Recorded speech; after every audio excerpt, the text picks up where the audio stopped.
అందుతుండే. నిజంగానే 10 సంవత్సరాల సుదీర్ఘ కాలంలో ఈ ప్రాజెక్టులను పూర్తి చేసినట్టే ఈ రోజు పాలమూరు జిల్లాలో నికరంగా 26 లక్షల ఎకరాలకు సాగునీరు అందుతుండే. సాగునీరుతో పాటు పరిశ్రమల గురించి నేను చెప్పవలసిన అవసరం లేదు. 10 సంవత్సరాలలో ఒక్క పాలమూరు రంగారెడ్డి ఎత్తిపోతలకే 27,000 కోట్ల రూపాయలు ఆనాటి ప్రభుత్వం కల్వకుంట్ల చంద్రశేఖరరావు గారు ఖర్చు పెట్టారు. మీరు అడగొచ్చు, 27,000 కోట్ల రూపాయలు పెద్ద ఎత్తున ఖర్చు పెట్టిండు కదా, మంచి పనే చేసిండు. ఆ ఖర్చు పెట్టింది పంపులు లిఫ్టులు.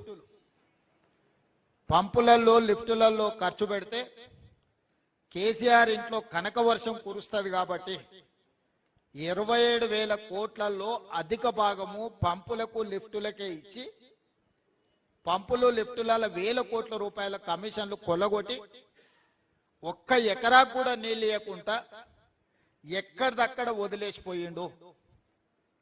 భూసేకరణ కూడా చేయలేదు. ఏ ప్రాజెక్టు నిర్మించాలన్నా, ఏ ప్రాజెక్టును పూర్తి చేయాలన్నా మొట్టమొదట భూసేకరణ అనేది అవసరం. ఈనాటికి నాకు అధికారులు అందించిన సమాచారం మేరకు ఈ జిల్లాలో అన్ని ప్రాజెక్టులు పెండింగ్ ఉన్నాయి.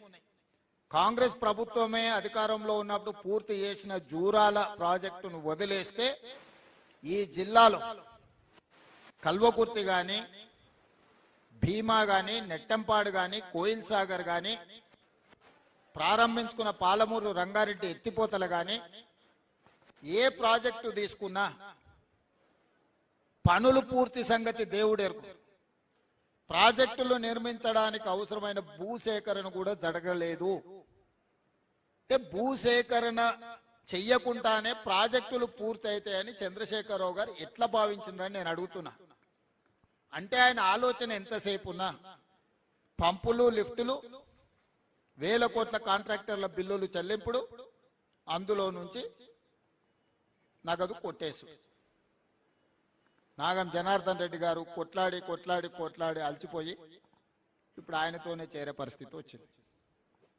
ఏ మాటకా మాట పాపం పెద్దలు నాగం జనార్దన్ రెడ్డి గారు ఈ పంపులలో లిఫ్టులలో జరిగిన అవినీతి మీద ఏండ్ల కొద్ది కొట్లాడి సుప్రీంకోర్టు వరకు కూడా పోయి కొట్లాడవచ్చు. ఆయన మాట్లాడిన దాంట్లో వాస్తవం ఉంది. ఈరోజు మేము అధికారం చేపట్టిన తర్వాత ఈ జిల్లా నుంచి ఎన్నికవడమే కాదు, ఈ జిల్లా నుంచి పుట్టి పెరిగి ఈ ప్రాంత పరిస్థితుల అవగాహన ఉండి 17 సంవత్సరాలు ప్రతిపక్షంలో జడ్పీటీసీగా, ఎమ్మెల్సీగా, ఎమ్మెల్యేగా, ఎంపీగా, పార్టీ నాయకుడిగా జిల్లా నలుమూలలు తిరిగిన నేను ఈ ప్రాజెక్టులను ఒక కొలిక్కి తీసుకురావాలనే ప్రయత్నం చేస్తే అసలు ఏది ఎక్కడుందో సరిచూసుకోవడానికే దాదాపుగా 2 సంవత్సరాలు పట్టింది. ఈరోజు వాటన్నిటిని కొలిక్కి తెచ్చి ముందుకు తీసుకెళ్దామంటే ఓహో పని చేసేటట్టే ఉన్నాడు, ఇదో కొలిక్కి వచ్చేటట్టే ఉంది కాబట్టి మేమేదో కార్యాచరణ తీసుకుంటాం, రాజకీయ కార్యాచరణ తీసుకుంటాం అని వాళ్ళు బయలుదేరారు. తప్పలేదు, తిన్నది అరగనే అరుగుతుంది, తిరగండి, నడవండి, చేసిన పాపాలు కొంచెమన్నా పోతాయి, కాశీ వరకు నడవండి, ఇంకా మంచిది. ఎందుకంటే మీరు చేసిన పాపాలు అంతా ఇంత కాదు, మీరు పాపాలు చేసుడే కాదు, ఆయన చేస్తుంటే చూసుడు కూడా మీరు చేసిన మహాపాపం. ఒక ఆయన గోసి కట్టుకొని రాజశేఖర రెడ్డి అనుకుంటాడు, గట్లెంబడి తిరిగి గోసి కట్టుకున్న వాళ్ళందరూ రాజశేఖర రెడ్డి అయితే బాగానే ఉంది. ఇటు పేరు మార్చుకున్నాడు ఇంకొక ఆయన. అసలు ఏ మాత్రం ప్రజలు ఏమనుకుంటారు, మనం ఇట్లా వ్యవహరిస్తే చీదరించుకుంటారా లేదా అన్న సోయి కూడా లేకుండా మా గురించి మాట్లాడి జిల్లాకు అన్యాయం చేసే ప్రయత్నం చేస్తున్నారు. ఈ రోజు నేను కొన్ని వివరాలు చెప్పదలుచుకున్నా.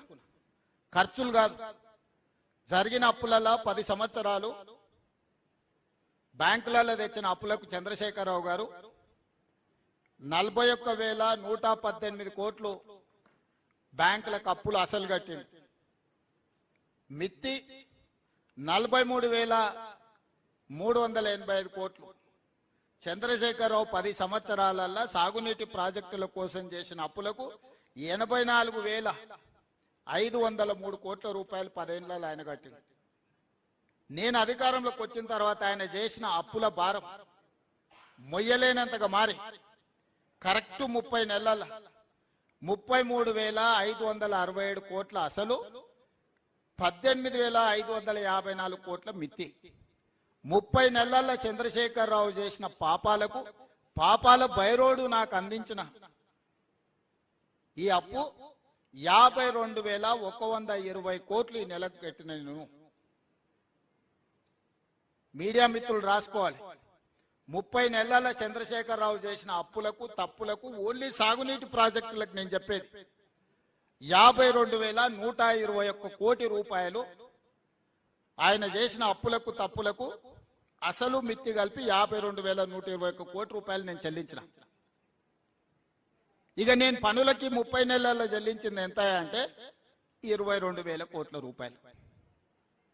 52,000 కోట్ల రూపాయలు ఆయన చేసిన అప్పులకు నేను వడ్డీలు అసలు మిత్తి కడితే నేను మొత్తం రాష్ట్రంలో జరిగిన ప్రాజెక్టులకంతా నేను చెల్లించింది కాంట్రాక్టర్లకు 30 నెలల 22,000 కోట్లు.